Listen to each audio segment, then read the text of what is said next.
What a day. What a day. Jim That's Waves here right. along with Sean Miller. Sean, the game between France and France and Australia just got over. Yeah. 1 was the final on that one. France didn't look like they had any problems. They went down within 9 minutes, but and they got they're not full strength obviously, but this team is very good. So people are underestimating this team 100%. Well, they proved today that they're as good as anybody in the building. Here, though, was the number that we all looked at and went, "Wow." Saudi Arabia took it to Argentina. Argentina didn't look like they were. I mean, they looked like punch drunk in the second half. Yeah, they were the first. They scored the goal early. They had 3 more chances, all the offsides. They couldn't stay onside. They had, the goal, I think, a little bit unjustly disallowed for offside. I thought he was onside. I had Argentina to score a lot of goals today and stuff, and I'll talk about that with the France game too. But, and then all of a sudden they didn't score that second goal. They couldn't find the second goal, and they get to the second half, and they give up a goal, and all of a sudden you're stunned. Like when you just can't find that second goal sometimes, and you're just, you're chasing. I mean, you're leading the game, but, obviously, thing. It's just you get flat, you give up thing, and then when they go down, because they gave up the 2 goals very quick. When they go down, it's just. I mean, it's Messi, and they don't have that guy. They don't have Garnacho come off the bench. If Angel Di Maria, who was awful today, isn't firing. So it's I was stunned, but I once again I will. I know if Foxy's here watching, and Foxy, we'll get to the point. You better be scared. Your Newcastle team better be scared with those extra news here, but I thought these North African teams and the Asian, Saudi Arabia kind of, they're in that same area. The Egyptian, I thought they were going to have the teams from Africa. Yeah, I thought those teams were going to have an interesting tournament here. Saudi Arabia, obviously, I don't think anybody thought that. It was the biggest upset ever in the history of the World Cup. And, Tunisia really outplayed Denmark in a 0-0 draw. So, we were I was right about that. And, you got Morocco playing tomorrow against Croatia. But, Saudi Arabia played unbelievably well. And now, I was surprised with their discipline. How about you? Yeah, no, they were very disciplined. They played a high line.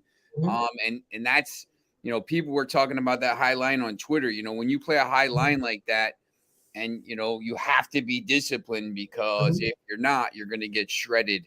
And Argentina just couldn't stay on side, even though the guy was on side for the second goal. I think if that second goal goes in, it's a different game. But the good thing for Argentina is the second game was a 0-0 draw. So, they're not out of it. If Argentina wins their next 2 games, they just need Saudi Arabia not to, win another game, draw and a loss. Argentina can still win the group. Right. There are a lot of people that had Argentina winning the cup. So, I think that those people are talking themselves off of the ledge at this point. But one thing that you and I spoke about yesterday, that we said there was going to be a rock fight, and there was a rock fight in Mexico and Poland, but that was a very odd game. Of course, Poland had the penalty kick, and depending upon whose side you're on, they either missed it or Mexico blocked it. But those two sides that had to be disappointed in that, the draw, I don't think they would have been upset had they drawn, but the way this draw worked out, I don't think either of them are pretty pleased with it. Nah, it wasn't a great game, to be honest.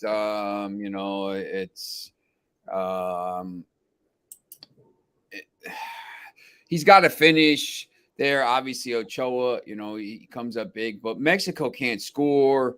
I mean, I think, we talked about this on multiple shows Right. here. Mexico has issues scoring, and this isn't just a one-time thing. They can't score all through CONCACAF. They don't, they have problems scoring goals.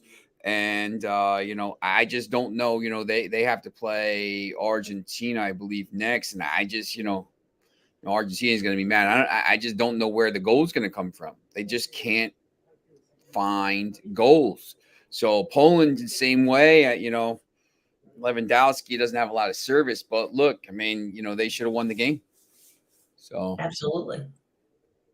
yeah. And they had that there was no reason for them not to be able to do it. And then of course, just we'll touch on the Tunisia-Denmark game for just a second.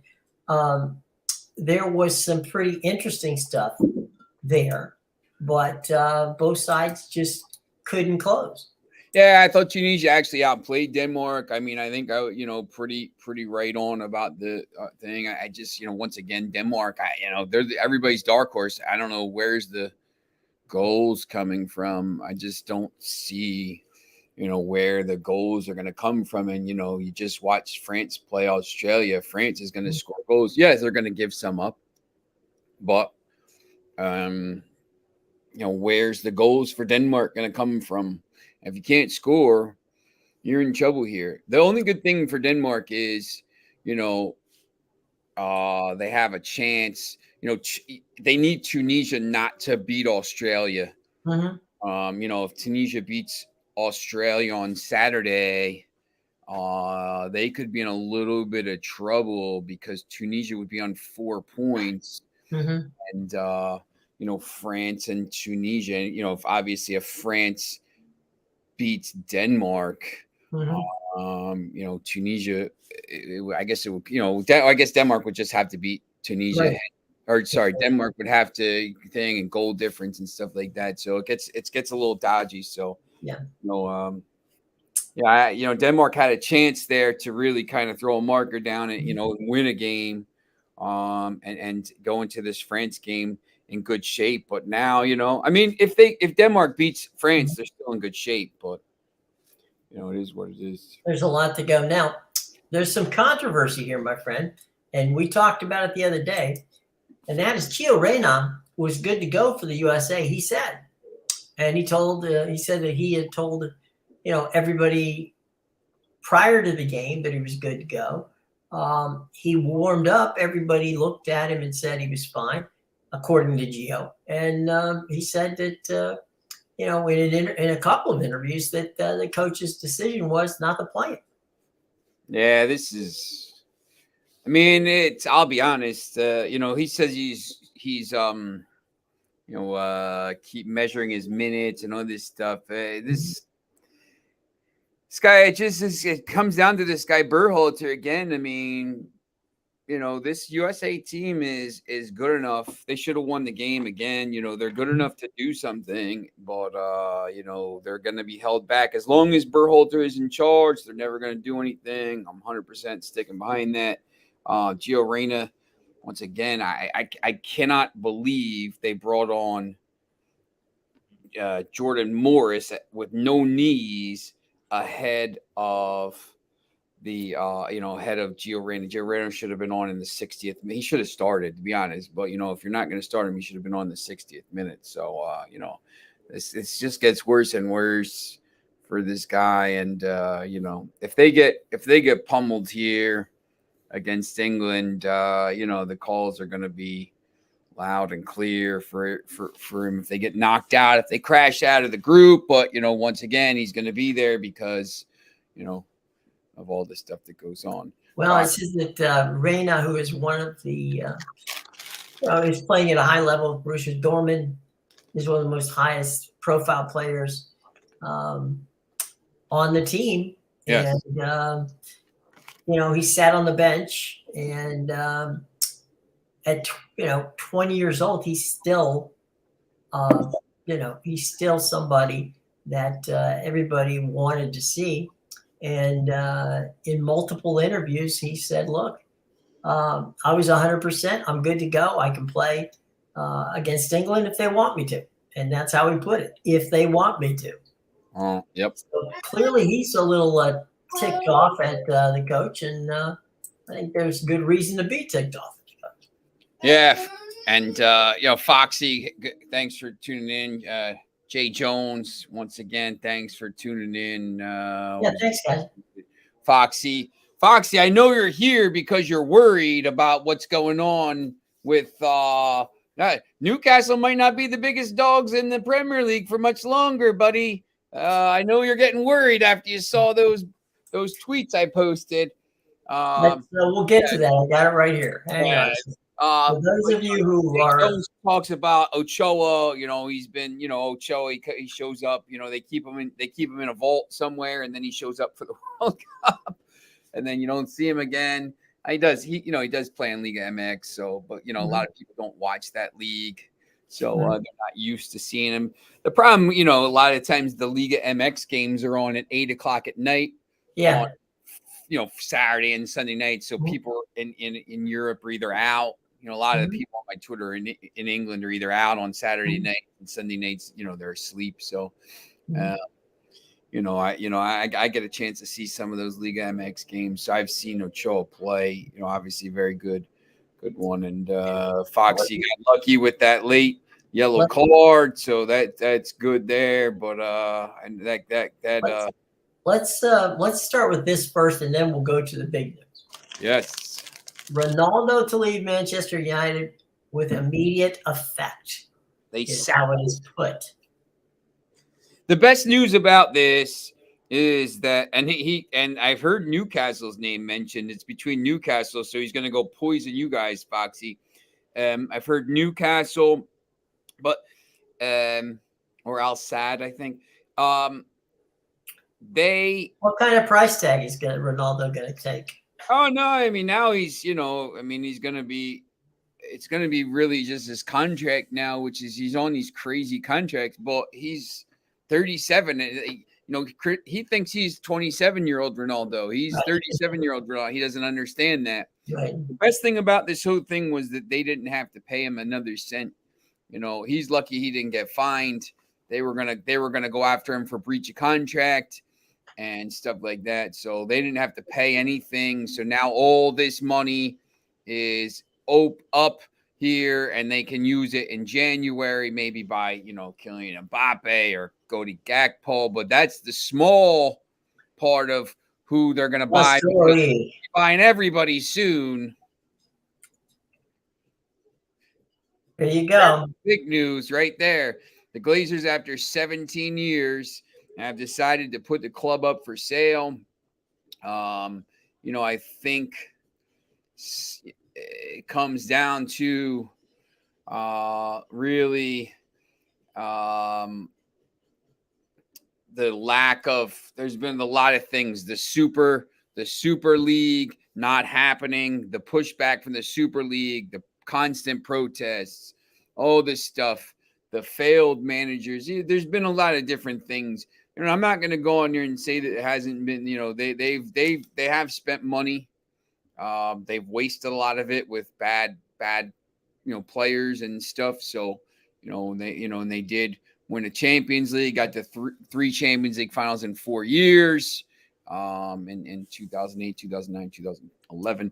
So, but it's probably time. It seems, it's the Henry selling Liverpool. It just seems like some of the ones that, you can't compete unless you have a lot of money here now. Hey, come on, look, come see. You're on TV. No. Yeah. Say hi. Hi. Hello. Good to see you. Hi. Hi. How's it going? How's it going? All right. Shut up. Good. Okay, well, go ahead. You're excited for Manchester United. All right. All right. Manchester United, the Glazers excited. are about to cash in big time because the estimated cost of buying United is north of $7 billion. It's going to be. There's only certain. That puts you in rare air. Yes, I think it's going to be, somewhere. It's going to be certain governments, state governments.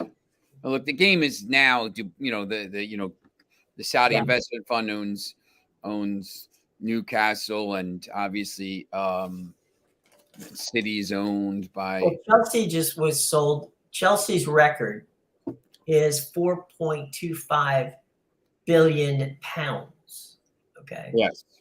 So that's over about $5.7 billion. 5.6, $5.7 billion. Some of that was the debt they had to pay back to Abramovich, although he really didn't make any money and stuff like that. But it looks like Sir Jim Ratcliffe, a billionaire from a billionaire who had at one point told the Glazers he wanted to be involved in the purchase. He's not one of the names that are coming up at this point to buy the team, but there's a number of names both from the Saudis as well as some pretty rich Asian Dubai, people. Indonesia. There will be no lack of suitors here. Foxy is. I can tell Foxy's a little worried. I can tell he's a little worried there. He's don't want an absolute fortune, and it's not a club that's healthy right now. But yeah, we're all right. Commercially they're a juggernaut. So if you get the team going back in the right direction, winning on the pitch, it's going to be unbeatable. So, well, they said that it's your friends at I don't know if you know Casey Evans. Yeah. Casey, who is at the Manchester Evening News, feels that even though he says no thanks, that the United fans are desperate to have Sir Jim Ratcliffe buy the team. That might be their choice, but whether or not he's going to have the cash to do it, that's another situation. And the Glazers, and I did get a quick confirmation from. I know the Glazers from their ownership of the Buccaneers, and I've covered the Buccaneers for many years. And the Glazers confirmed to me anyway that this is as far as they're concerned, it's going to be a bid. It's an auction. Yeah. They will take the highest bid. The highest bid wins. And they're not going to sit there and go, well, hey, we'll give it to somebody at this point. But it's been the Dallas Cowboys right now at $8 billion are the highest priced, most valuable franchise in sports. The Glazers feel that they could get $10 billion or 8.62 billion pounds to make them the. Now, we should note that when the Glazers bought the franchise, it was the most valuable franchise in sports. It has never fallen below 4. Yeah, and this is with no investment in Trafford and stuff. I mean, they're going to come in and do they? Let me ask you a quick question. Do the Glazers own the Old Trafford outright as well? Yeah. Okay, so it's the team and the stadium. Yeah. Because sometimes, as you know, Teams own the stadium. Sometimes they own part of the stadium. Sometimes they don't own the stadium at all. So I'm just curious as to how that worked. But it's purely, as far as the Glazers are concerned, it's a sale that is an auction. And to the winner goes the spoils. Nice. At this point. Hopefully it's going to be interesting. So, as we get together, our ownership group, we'll start, if Foxy wants to be part of the ownership group, more than happy to have him. Yes. Sure. Anybody who wants, absolutely. We're there. What's Foxy talking about? So, man, you have to focus on becoming the biggest club just in Manchester first. Yeah. That'll be. That's a. But no, they got to do it. They're miles behind on and off the pitch. But look, if they had anybody that was half competent running this club, they'll overshadow Manchester City and. Right, let me ask you a question: If you actually did own it, right? What would be the first thing you did?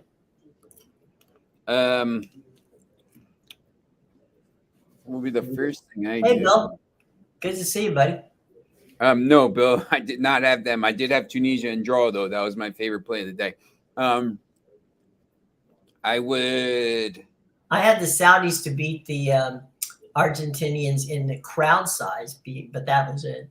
Good to have you around, Bill. The first thing I would do, I think, is just hire somebody to run the football operations, because they need that desperately. They need somebody in there like a general manager. Yeah, they need somebody, director of football operations, somebody that knows what they're doing here. United have.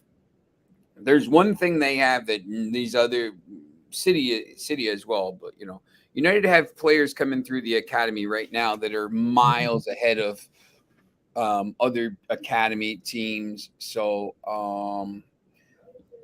Alejandro Garnacho and Joe Hugel and Charlie McNeil and Hannibal Mejbri, who came on for Tunisia today, and Ethan Laird. They have players coming through, whereas some of these other teams are going to have to, they always have to constantly buy. If United can fill a couple gaps with some of these players coming through, and they do Kobe Mainu, they have studs coming through the academy. Mm-hmm. So 2 or 3, Garnacho already looks like a superstar. If a couple of these guys work out, then you don't have to pay as much for, to rebuild. But, if you're, the other thing too is for Manchester United, they make so much money off the pitch and in advertising, financial fair play doesn't affect them. So they can, if somebody came in immediately, they could spend like crazy amounts of money and not have to worry about it. Not unlike, that's why Newcastle hasn't been able to really do that. City had to kind of wait to do that. Foxy says they spent a lot of money. Yes, they spent a lot of money. Terribly. That's why you got to get a football director. But if you have somebody that knows what they're doing and isn't cheap about some of the other stuff, it's interesting. And then you see the games here coming up. Yeah, let me just get them out of the way here. Bill, I had Tunisia, double chance. I had France to score 2.5 goals, 3.5 goals. I had them to score 4.5 goals too. That didn't work out, but they could have. But I hit big on that France over 2.5, over 3.5, and Tunisia double chance. And we'll talk about all the World Cup, the picks for tomorrow. After this, AM Plus Money's coming on to talk. After the show here, we're gonna have the picks for tomorrow. So make sure you stay tuned. I actually had a 1-1 draw with Mexico and Poland. I thought they would draw. I just didn't think it would be nothing. A 0-0 draw. Yeah. I thought I like the under in that game. Yeah. It's interesting some of these games, and then you look at the games tomorrow, and it's going to be interesting as well. I mean, it's every day there's a new storyline. That's the cool thing about these tournaments. There's a new storyline every day, and that's what I really like about this. Man, wow. And it's here now. We've been talking about it in the abstract, but now we can talk about it in what it really is. It's really here now. Manchester United has confirmed that the Glazers are willing to sell the team. Well, there you go. Just in the last minute. Well, wow. But yeah, that's on the World Cup. I've been saying. Would you keep the coach? I'm sorry, just to finish one last thing.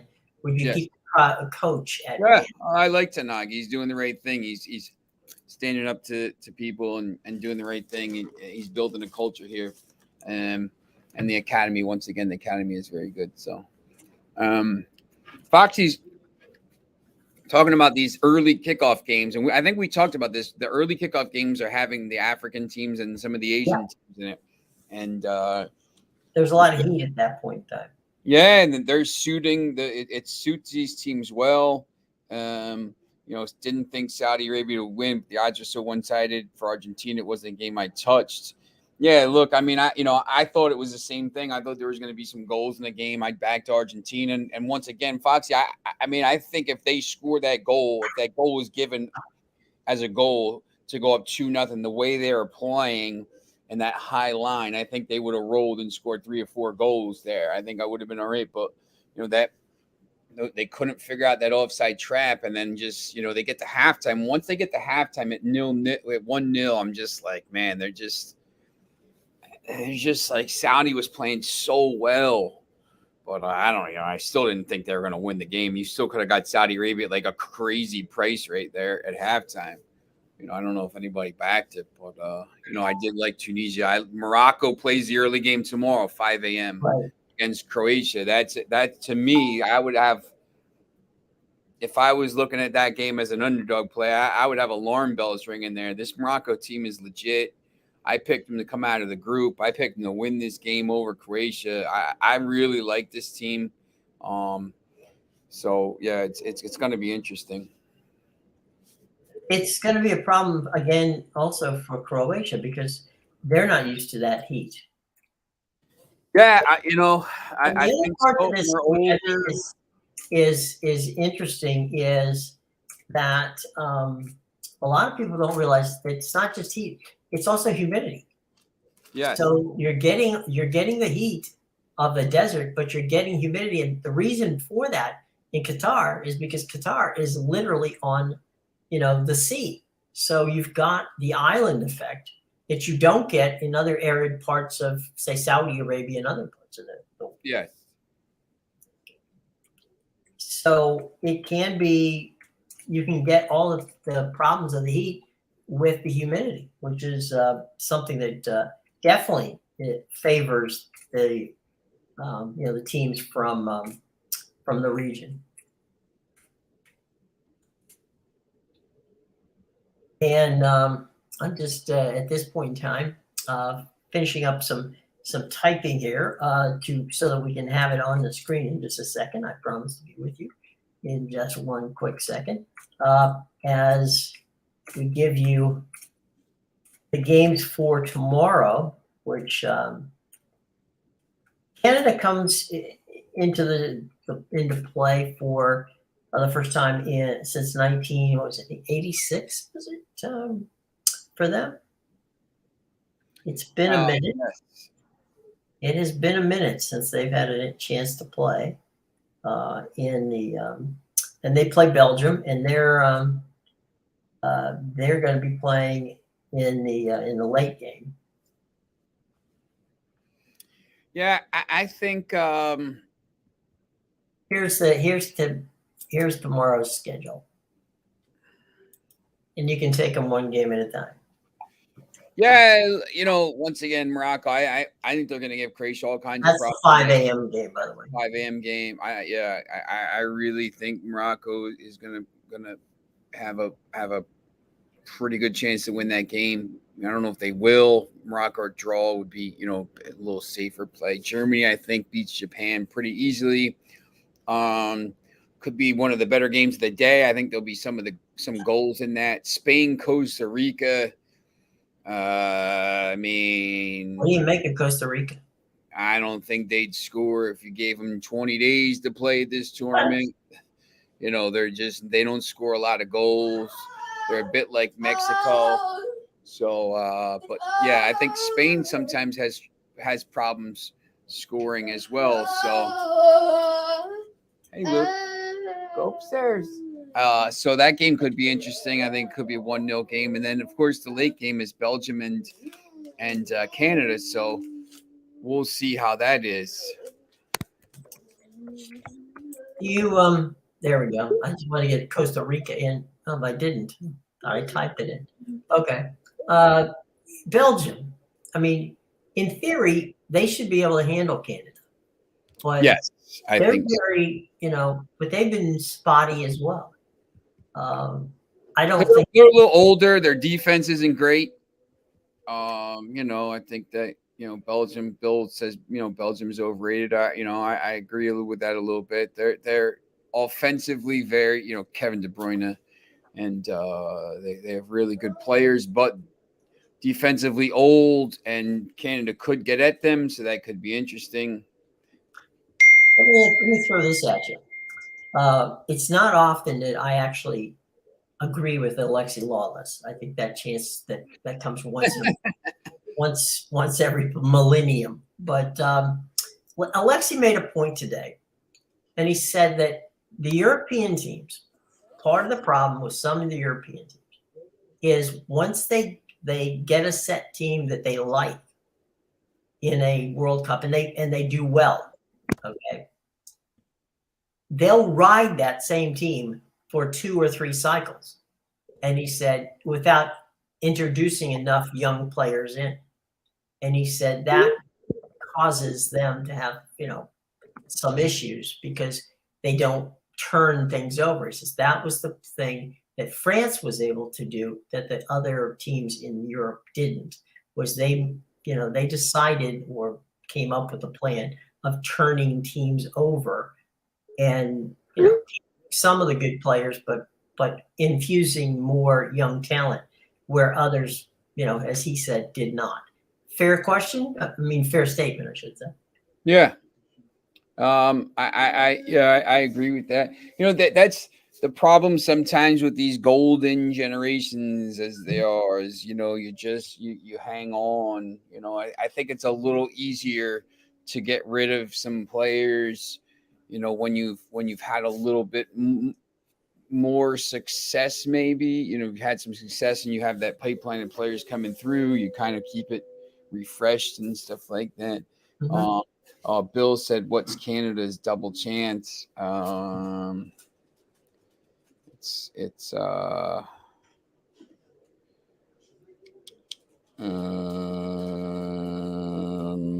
plus 150. Foxy, you're right on Spain. They have a very they bring siesta to the World Cup sometimes. They take a nap in the afternoon. They don't have a 9. They don't have that. So they're very young, very talented. I don't know if they have a target person up top. Morata, it's not great. So it's going to be interesting to see if that'll work. But they're better than Costa Rica. They should win, but we'll see what happens. Aww. Oh, Luke, go over there. Hey, Luke. Hey, Luke. Who's your favorite team, Luke? Say Manchester United. That's Grabby. So say Manchester United. Go ahead. Costa. There you go. So, all right, we've talked about the. You were talking about any upsets tomorrow. Anything that you think is going to be worth checking out? Yeah, Morocco, 100%. I like Morocco. Morocco. Yeah. That's really the only one. I'm not as high on Canada as Bill is. No Lukaku for Belgium. Advantage Belgium in that game. I don't know. I'm not sure he's the answer, to be honest. In that, right now, I think maybe they're better off playing some of the other players. But Spain, I think your 76ers are getting killed tonight. Oh, they must be playing Boston. Oh no, Brooklyn Nets. Oh, why is that, Bill? Why are they getting killed? I don't know. Is Kyrie back or what's? I don't even know what's going on. I haven't had a chance to. The Nets haven't killed anybody. So Simmons is back in Philly. Yeah, I don't even. It's hard to even see. I got so much going on with the World Cup injuries. Yeah, probably they stink. I don't know. They were supposed to be good and they're not any good. So, but let's talk a minute. I'd like Bill and Foxy and you guys to get in on this one. Okay. Now, for the first time, the World Cup is trying something different. And normally you wouldn't try it in the World Cup, but they decided to do it then. And that's the additional, added minutes. Yeah. Now we're getting some serious added minutes. So rather than at the discretion of the officials, the minutes are being added by, they're tallying them up and they're adding these minutes to the game. They're playing 45-minute halves, basically. Exactly. And that means 45 minutes. Now, the players, obviously when somebody gets knocked over, or stoppage, they're not running or they're playing. But it's making games longer. Okay, got that. But is it making games so long that it bothers you to watch them now? No, it's all right. I mean, I think teams will start to figure out, like, look, we can't just do this. We can't stall for thing because they're just gonna add the time on. So just get on with it until they kind of change. What happened? They'll start to adjust. But I think the one thing that it does do is maybe there's going to be more goals. If they add all this extra time on, if you actually play 45 minutes instead of 38 or 39. I think the beauty of soccer is that in 2 hours it's over. Yeah. Give or take. I mean, sure, you can get an extra 5-8 minutes. Okay. But it's over. It's not a baseball game that lasts 3.5 hours. It's not a football game that lasts 3.5, 4 hours. And so that's, to me, one of the joys and why it's become so popular, with a sports fan. You know how long the game's going to last. I don't think that these 45-minute halves with the extended time is going to hurt anything. I do agree with you that if you extend the game at any point, because we've seen this back in history, that goals are scored in extra time. If you got 9 minutes of extra time, you got plenty of time to score another goal. So it kind of benefits you to not play to extend the game in that regard. Yeah, Foxy's talking. They sometimes they're adding 10, and then you're getting 12 or 13. So it just has to be a level of consistency there. So I agree with that, though. I also like it was Bill or whomever said that the shorter the game, the better for me. So that definitely is a situation of import from that standpoint. I will say this for those of you who are fans of Sean's Manchester United, a sale of the don't look for the sale to happen soon. It's not going to take a while. Yeah. When you're talking about a sale of that complexity, first thing that happens with it is you get what you consider your first round of people who are serious about it. They have to submit a a financial sheet to them. So the Glazers will check out each and every one of the potential bidders, and then they'll qualify the bidders, and then once the bidding begins, there will be, it's like Sotheby's when you go to an auction. You will have to be a qualified bidder and have X amount of dollars ready to go the moment it happens. So it's a complex situation. But if you're a Manchester United fan, I would imagine we're near Thanksgiving. I would think sometime at the end of the spring you might get your new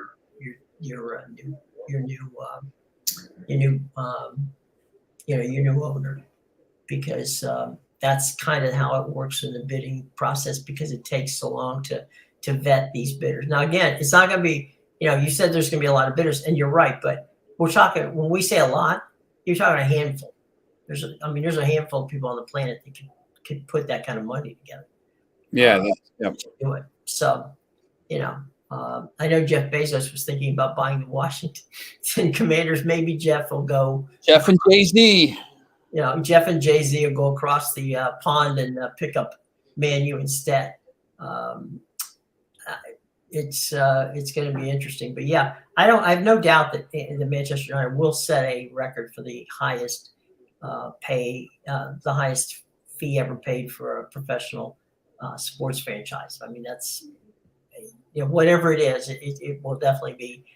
It's got to be at least between 9 and 10. If the Glazers say they want $10 million, they can get $10 billion. They can get $10 billion. Somebody will pay it. Yep.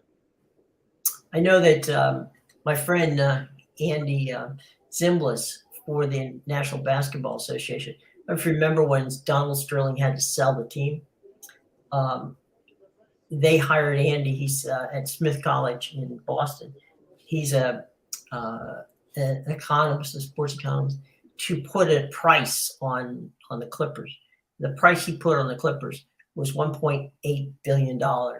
And Ballmer came in and just bid $2 billion and just blew everybody else away. Yeah, that's I think I could see that happening with somebody over here. What were they asking about the U.S.? They own the Tampa Bay Buccaneers, the Glazers. Yeah, they own Tampa Bay. And is he as hated in the U.S. as in England? No, the Glazers aren't hated. They've forked out. They've put out money for the Buccaneers. They've attempted to make the Buccaneers contenders. In the National Football League, it's hard to if you don't get the structure properly, like the general manager, the coach, and that things stay in place for a long time. It's hard to be consistent, and the Buccaneers have had issues with that. But they have Jason Light's done a fine job. Jason came in from the Patriots. He's doing well there, but it's tough. But no, the Glazers aren't as hated in the United States as they are in England. Sean would know better than me, so how hated they are in England. I mean, is it fair? Is it unfair? No, since that Super League thing, I think it's like toxic. They tried to do this Super League without like talking to the fans, and you can't. It's just something you can't do over there. You have to really just talk to the fans about stuff. So that was probably like the last straw. So that was pretty bad when they did that.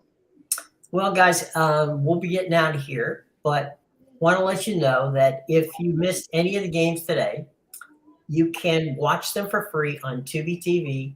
You can download the app to your phone, to your tablet, or to your streaming device if you have a Roku or a Fire Stick or something like that. It's owned by Fox, so there's a lot of cool content on it that is not sports related. But if you want to watch and the games are literally up 5 minutes after they air on Fox or FS1. So the moment the game is over, you watch the game against France, or you miss the game against France, you're coming home and you want to watch any of the games, you can go right over to Tubi TV and watch them, and they're free. So can't beat that. Free is good. So anyway, Sean, any final thoughts before we get out of here? No, I'm excited to bring friends with you tomorrow. Yeah, I say we'll see. We're excited to see what happens tomorrow with these games. Yeah, it's Foxy's talking about Sam Matterface today. The commentary today ridiculously accused Saudi player playing tricks when it was a clear head injury. It was really embarrassing from Sam Matterface to say that. I was watching that feed, but yeah, they do need to do that. But yeah, look, I just think there's going to be some interesting twists and turns along the way tomorrow as well. And with 4 games, you're going to get some kind of drama here. So, well, you might get your drama right off the bat at 5 o'clock in the morning if Morocco storms through. That's right. And if Bill's Canada team, bumps off, Belgium, that would be definitely an unexpected result. That's right. Okay. All right, boys and girls, we shall see you tomorrow. Thanks very much for dropping by, and we will see you at 4:05. Okay, we want to give you that extra 5 minutes to get ready.